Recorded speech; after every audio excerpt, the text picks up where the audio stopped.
Yesterday was definitely the most terrible day of turkey hunting I've had all season. How far was he?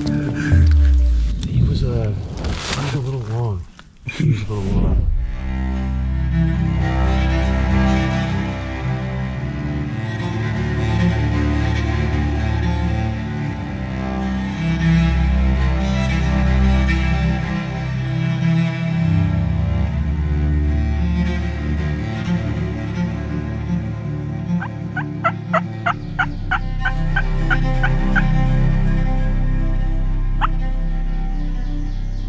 Just got into Pennsylvania yesterday to join up with my buddies from the Bearded Buck, so got Gavin sitting here running the camera. We're up on this beautiful ridge on a power line clear cut.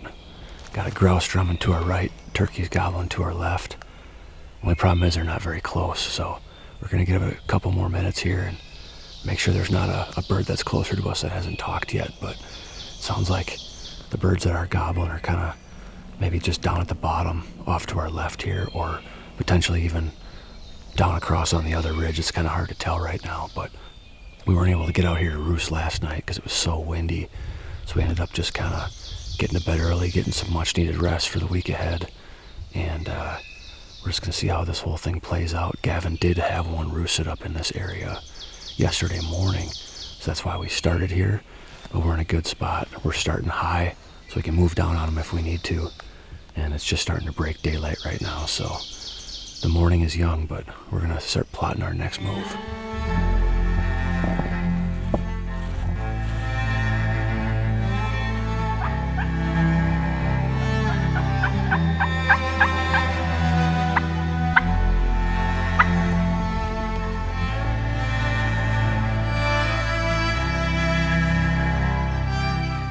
Opening up here, I think it's an idle food plot, so it's probably a little bit overgrown, but it sounded like that was approximately where we just heard some hens cutting a little while ago.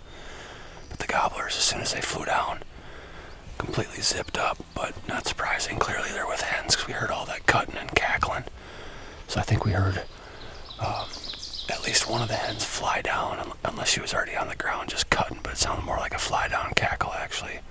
We got the owls going, got some crows going. I've turkey called a little bit. They ain't gobbling, so hopefully once they get settled in on the ground, they fire up a little bit again. We're gonna go probably ease up here to this edge and just chill out for a little while, see if we can wait for one to gobble. Yeah, she started butting a little bit when we just moved a little bit, but I heard her butt a few times. she's not. She pegged us right away, and then I thought she was gonna bail, and then she went right back to feeding, back in seeds.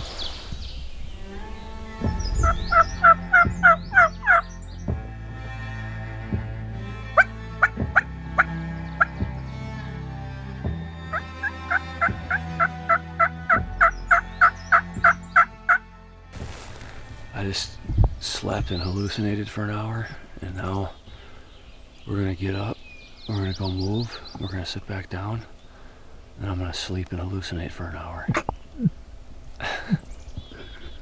Not a turkey, not a gobble, not a yelp. I think someone dropped a turkey nuke. It's a slow morning for sure. It'll pick up. I think someone did a drone strike with a Reaper all over these turkeys.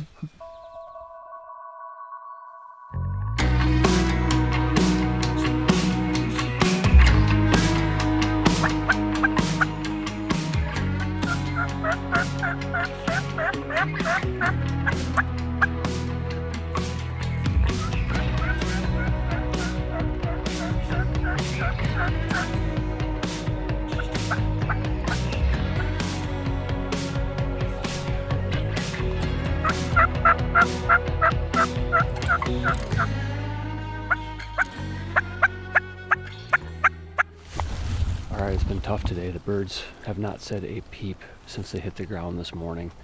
We covered a ton of ground, patrolled through some good spots, did a few blind calling setups, went back and grabbed a little lunch, and now we're back out here. It's the afternoon, about 4 o'clock.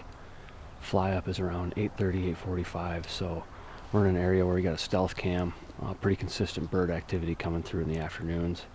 had some birds come through yesterday, clearly on their way to roost, probably about 8:15 p.m. And just kind of a nice sheltered side hill over here from the direction that the wind is blowing. And on the way in here, we encountered a ton of scratching in these oaks. I mean, a ton of scratching. I'm sure it's weeks and maybe even months old, but certainly some of it's new as well. So I think the birds are definitely roosting up here on this ridge. It's just a matter of whether we're going to be able to cross paths with them, because they're not talking at all. We've tried everything. We've tried box calls, mouth calls, pot calls, soft calls, loud calls, cutting, yelping, everything in between. And they just haven't said a peep all day. So hopefully we can get something to walk by us, or maybe get something to respond to a call. But either way, we're going to be here for at least for fly up, and hopefully we can get one roosted tonight if we don't kill one in the evening.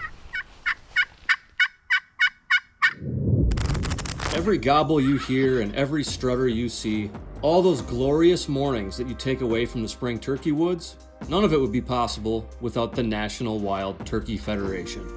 Show your support to the organization that supports you and the wild turkey at nwtf.org.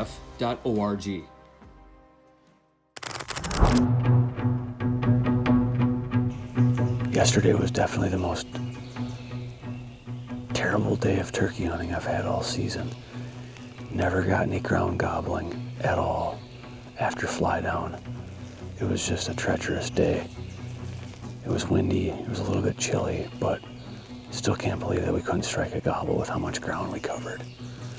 This morning, it's calm, it's clear. Every bird on the planet is chirping, except the wild turkey. Still not a gobble. It's unbelievable, but it's beautiful out here. It's foggy. We know there are birds roosted around here, because our buddy Jerry came in last night and hooted up some birds, and there are several in here, but they're just not saying a single word. So we're tucked into this brush pile. We got the Avian X HDR quarter strut Jake and lay down hen out there, about 15 yards. We're in this beautiful open area in a pinch point. Perfect setup. We just need some birds to work, so stick with us.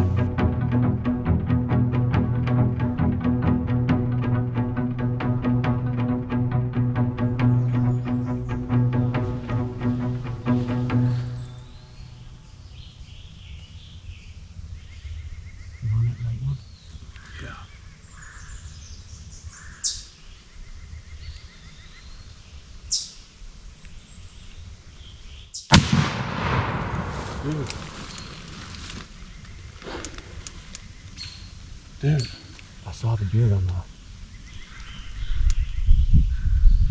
you got him, right?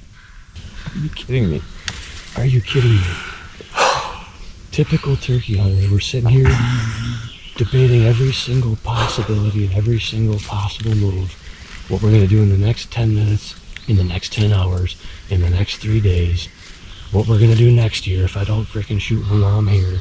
Typical turkey hunter BS. Getting ready to get up and move. Just running out of patience. Look around the corner right before I stood up. 2 long beards. We're done.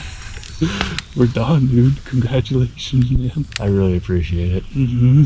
How far was he? He was a little long. I got no bones about it. He was somewhere between 57 and 60 yards, and you know what? I'd like to shoot him closer, but that's also why I've spent a lot of time working on my setup. I got the red dot.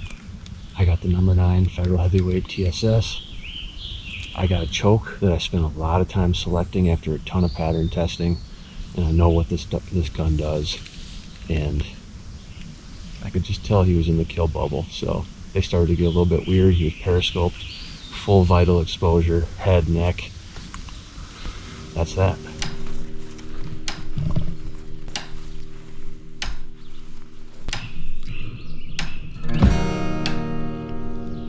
$57. 57. Killed the other one at 54. Dead to rights. 2-year-old. Sure ain't I was just gonna say, sure ain't a heavy bird. He's been doing his fair share of strutting.